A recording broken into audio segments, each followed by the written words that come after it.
to NPS Now, your source for news and information about Norfolk Public Schools. I'm your host, Karen Tanner, and with us today is School Board Chair Rodney Jordan and Dr. Noelle Gabriel, the Vice Chair of Norfolk School Board. Welcome the two of you back to NPS Now.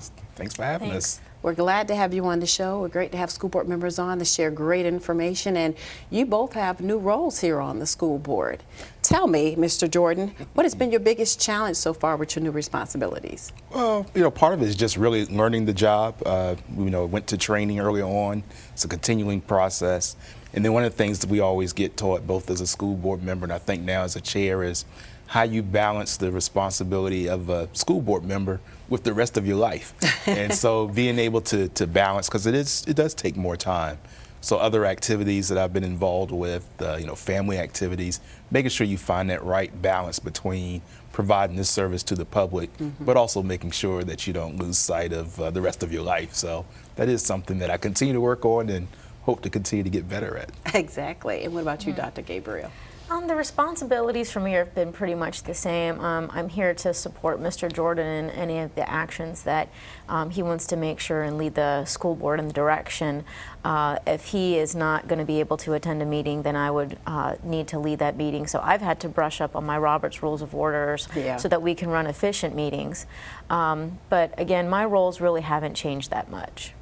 Being a doctor and a mom and well, those roles continue to take a task, but again, as Mr. Jordan had said, it's finding that balance. This is important. This is important work, and I think that when you balance your family life and your professional life and your community involvement, it all is going to pay off in the end, because in the end, I think that one of the reasons that both Mr. Jordan and I are here is because we care so deeply about the children, and we want to make sure that we have a good impact on their future and everything that Norfolk Public Schools can be for them. And you kind of answered my next question, so I'm going to ask you, why did you choose to take this leadership role? Well, I think Dr. Gabriel just hit on it. I think it's a passion. It's an opportunity to not only serve the children, but serve the city and the 5,000 staff members that we have here. So, people always say that being on the school board is one of the most challenging jobs or positions anybody would ever take.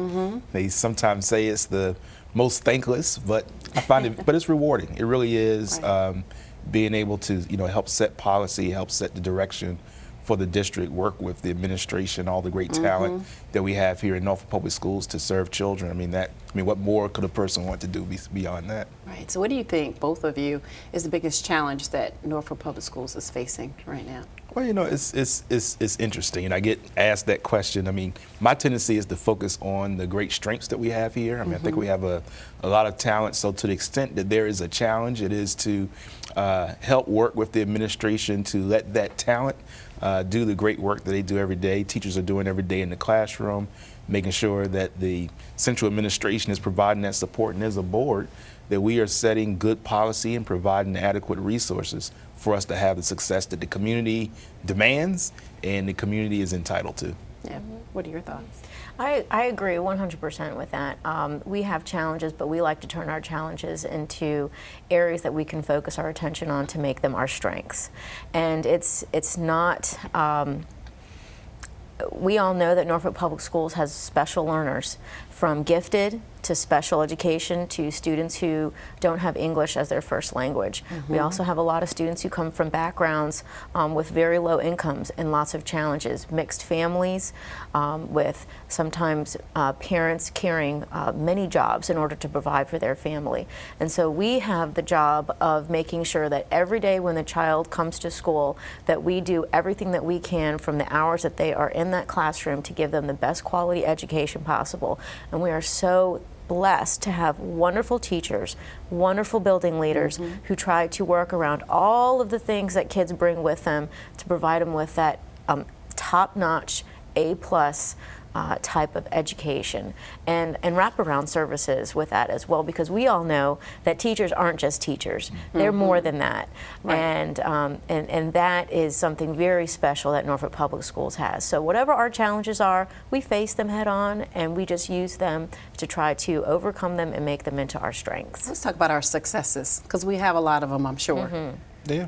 All the time. I mean, we do. You know, I got an email late last night from a partner and friend, Virginia STEAM Academy, and they were letting me know that one of our middle school students was being recognized, you know, everywhere that we go, whether it's inside of the district or, you know, we have opportunities sometimes to travel around the Commonwealth and sometimes around the country. People do, you know, reference the work of Norfolk Public Schools. So we've seen some great growth that's happening right now. You know, we mentioned some of the challenges there, but being able to see that we are making progress is very important. So I have a child that just you know, graduated her class. So we've seen our SAT scores, our AP scores rise, the number of scholarships that our students receive.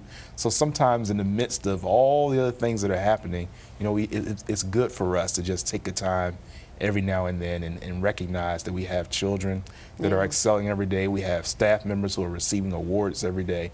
So there are a great deal of strengths that we have in this district. So as a board, what would you like to accomplish this school year?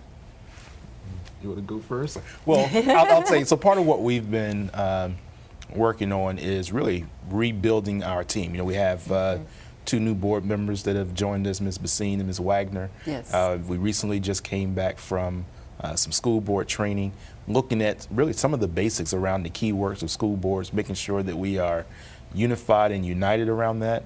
Our last few work sessions, we've taken time to really try to delve into the data and have the administration point out to us some areas where we can do some things on the policy side and they can do some things on the day-to-day side to really begin to make sure that all this data and information that comes to us is really advancing student achievement. So I think this year, you know, we are in the middle of a superintendent search. We are making sure that we set a good foundation. We know that we're going to have school board elections for the first time.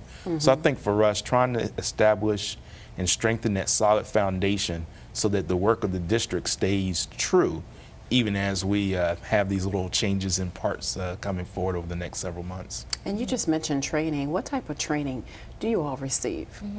Well, let me just go back to that point about what does the board want to accomplish this year. Every year the board is supposed to propose a budget to City Council, and we are to work with them so that we can have the best resources available for our students. So I think that one of our other goals this year is to make sure that when we establish our priorities and our objectives for this school year and maybe for the next school years to come, that we make sure that that budget is in alignment with what our district needs. Right. And that's one of our other most important jobs as school board members. And I just wanted to make sure that we bring that up. Right, that's important. Yeah, very important, because if we have resources that are aligning with what teachers need and what our building leaders need, that they see that they can move the needle ahead, then that's what we want to do. And we always use our data in order to support those decisions. And I think we're getting better and better at that with that training. So you had mentioned the training that we received just recently. One of our priorities is that we try to strive to become a school board of distinction. And a school board of distinction has certain criteria. You go to certain trainings, you attend certain conferences, because just as teachers and administrators and our classified staff have to go undergo training for professional development, so do we, so that we can know, you know, what questions do we ask when we're in meetings, what types of topics should we be able to discuss with our administrators. And so part of that training that we receive, like the one that we just received this weekend, was about the key work of school boards, discussing what's policy, what's regulation, who sets what. The administration sets regulations, we set the policies. And I think it's really helpful, especially for our new board members, to understand, you know, what lane does the school board stay in? Right. And when are we supposed to cross over into other lanes, and when are we not supposed to cross over into other lanes? Right. And that was a big challenge, I know, for me as a new school board member, just understanding, you know, what exactly do I need to be able to do? What are the rules that I need to operate under in order to be a good school board member, one who will have good impact? And I think you both were very informative today, and I hope they've learned a lot about your role that is not easy. It's a sacrifice, a labor of love, and we thank you for your service to Norfolk Public Schools. So thank you for coming on the show today. Thank you again for having us and for all the great work that you do. Thank you, thank you, thank you. We want you to stay tuned for more NPS Now.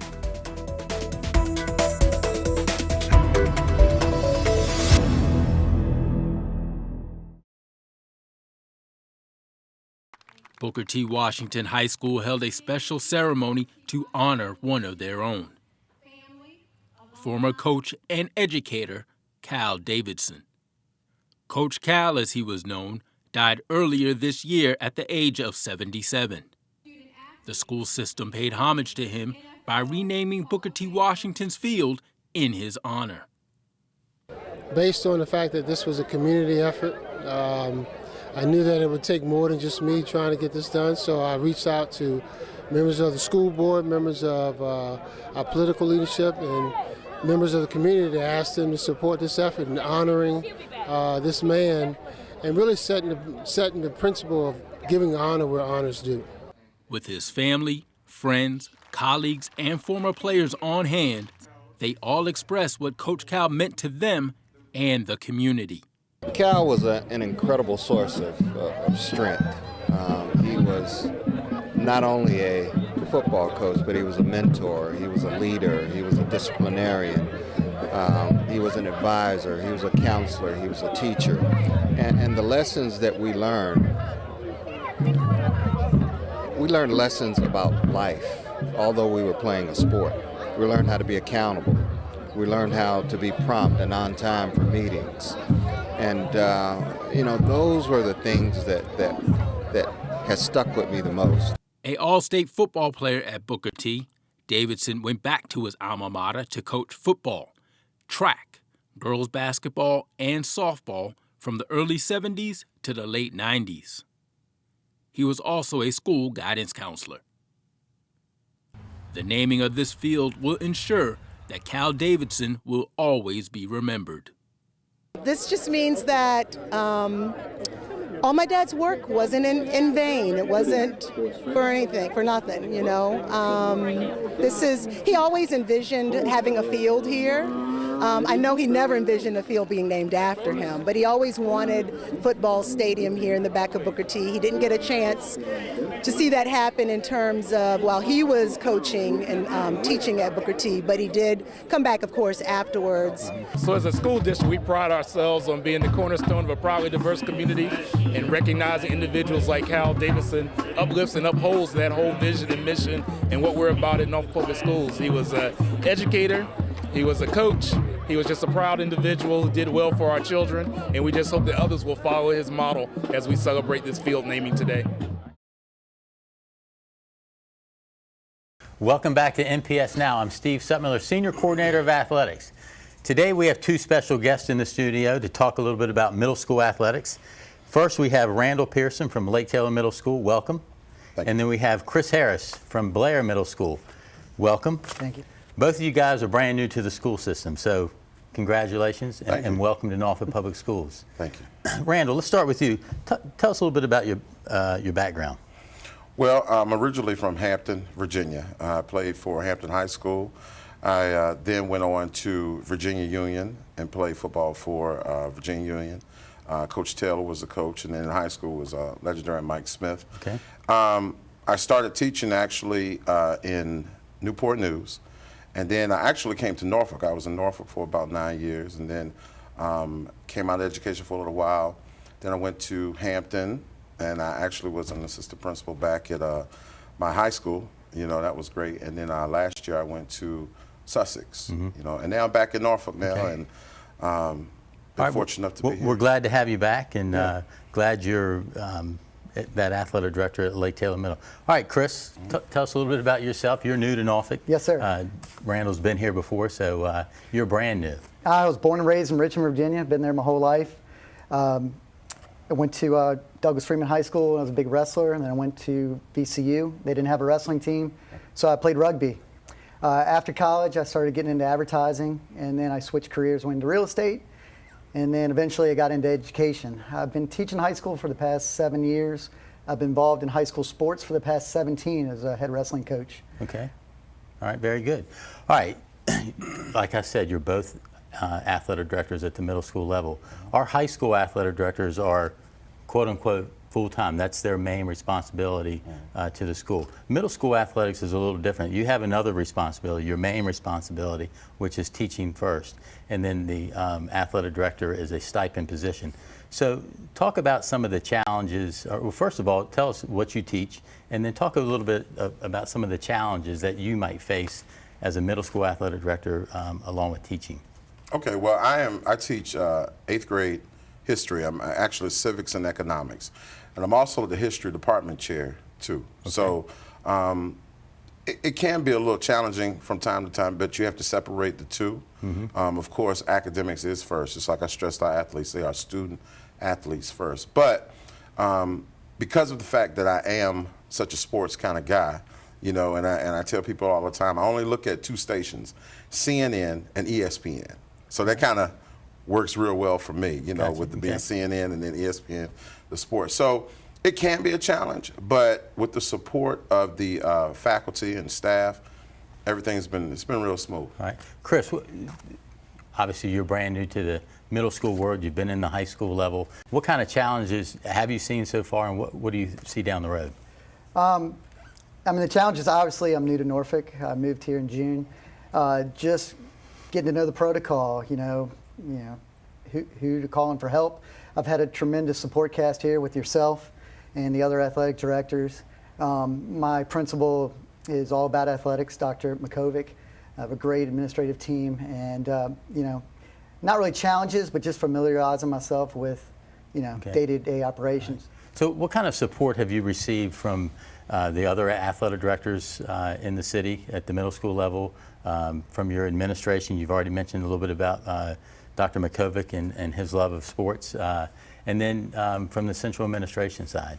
Well, first and foremost, Katie Fullerton, who was the former athletic director, she's been excellent. Mm-hmm. She's been a big support to me right there at the school. And of course, Mr. Reed, who is the principal there, has been a big support to me also.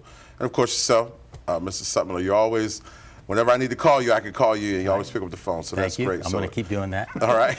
So, and then the other athletic directors, everyone has been really supportive, and, you know, everybody's really accessible. It's been great. All right, Chris, anything to add to that? I think he covered it all. I mean, I was very nervous going to a new school system, but everything's been top-notch, and I enjoy working for Norfolk. Okay, so, you know, this is an informational show. We Yes, hope sir. people are watching this. So exactly what does an athletic director do for their school? Well, for me, I look at it from the standpoint of being almost like an administrator. You are in charge of kids, just on the athletic side, but you have to stress you still have to have the same expectations for children in athletics as you do in the classroom or anywhere else in the educational setting. So for me, it's really a great transition, just that athletics is the drive, and we just push it. Chris, as far as, you know, being the athletic director, how do you guide coaches? What is your guiding or philosophy for your coaches, per se? I mean, my philosophy comes from my old high school. I had an incredible athletic director in Mills Godwin, Richmond, Virginia, and it's just communication. You know, I'm constantly on the phone or emails or texts, just checking on a daily basis with all the coaches, make sure they're doing everything they should, make sure they have their physicals, make sure they've had the concussion forms, make sure if they need anything. I mean, that's what I'm there for. I'm not there to coach. I'm there to support athletics and do anything I can to help them succeed. Okay. All right, before we get into the fall preview, what's the hardest thing about being the AD so far? Paperwork. Paperwork has been kind of challenging. You get one answer. Sitting next to this guy who looks so good and I don't have a tie on, that's probably the hardest thing. You know, paperwork, but I knew that coming in because I've had some athletic director experience. Yeah, organization is the biggest challenge, but it's the most important thing for an athletic director. So if everything is organized, we know that the teachers are going to be happy. Obviously, the student athletes are going to be happy, and then our main folks, our parents, are going to appreciate your organization. So you guys are doing a good job at that, so we appreciate that. Thank you. All right, so let's talk a little bit about the fall. We're starting, so what's our first sport we can look forward to? Football. I'm very excited about football. Lake Taylor Middle School, from what I've been told, has a very good football team, the middle school.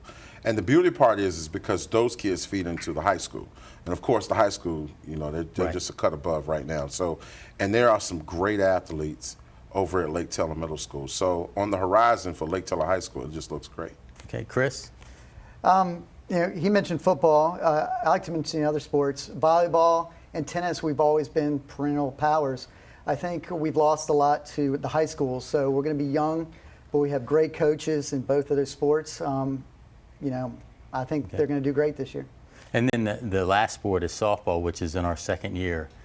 So we had a good first year, and we're looking forward to a good second year in softball. So, guys, again, thanks for taking time out. I know you're busy. I know you got to get back to your schools for athletics. So, again, thank you. Thank you. Thank you. Appreciate it. More NPS Now after this.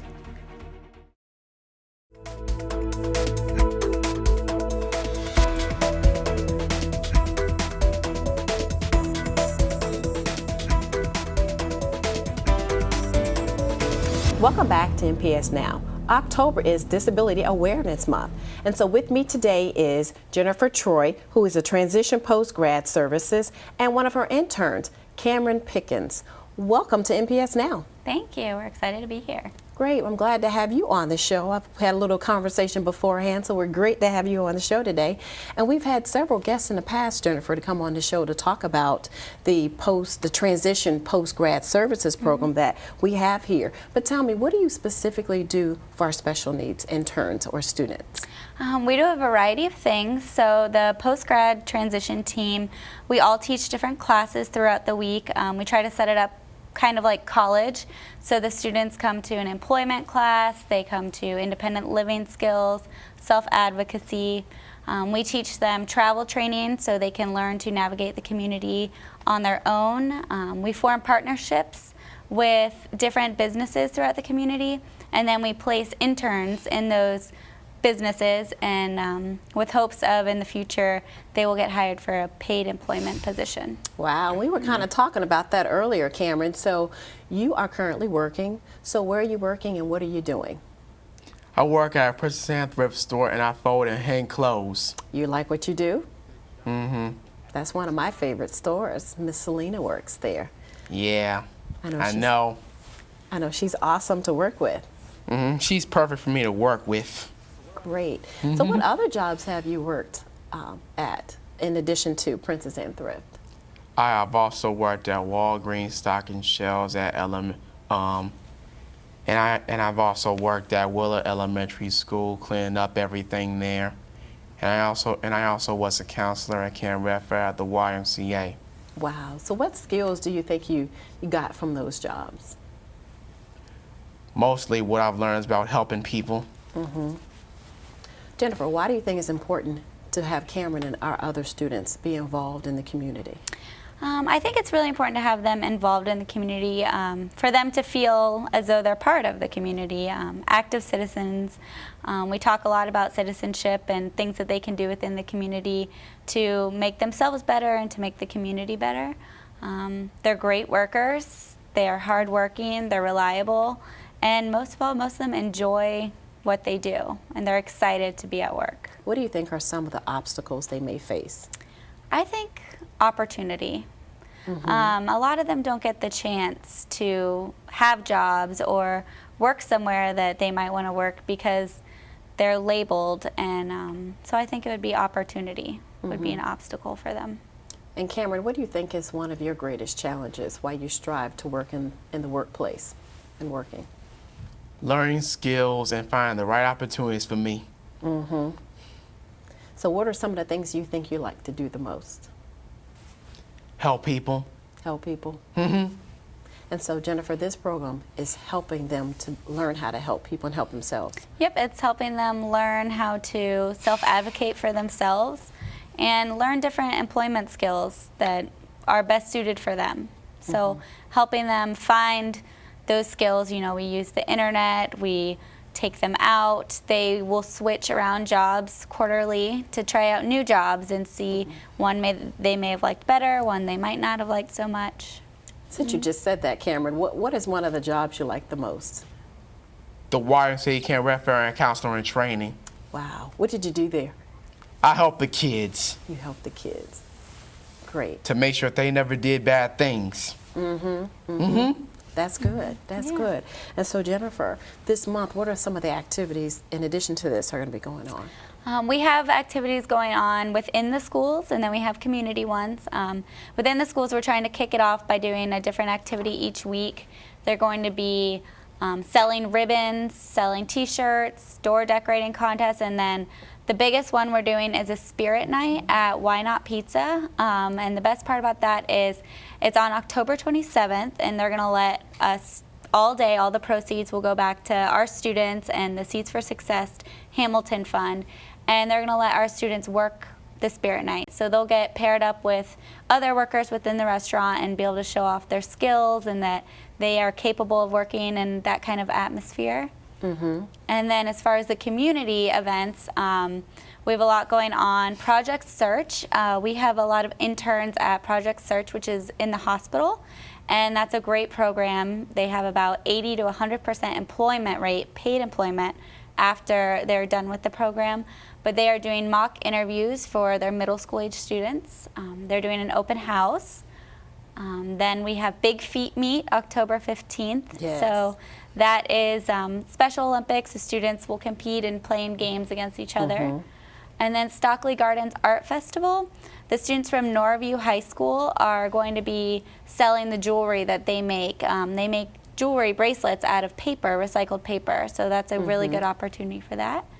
And then one more thing we're doing is we're doing a business breakfast for all of our business partnerships, ones that we hope to make on October 23rd. We're going to be doing a breakfast. You've got a lot going on, and that's great. Well, this is the month to do it and highlight and bring attention to Disability Awareness Month. So if a parent at home is watching this show and they're seeing how great Cameron is doing out in the community and in this program, how can they get involved or get in touch with you all to get their child involved in this program?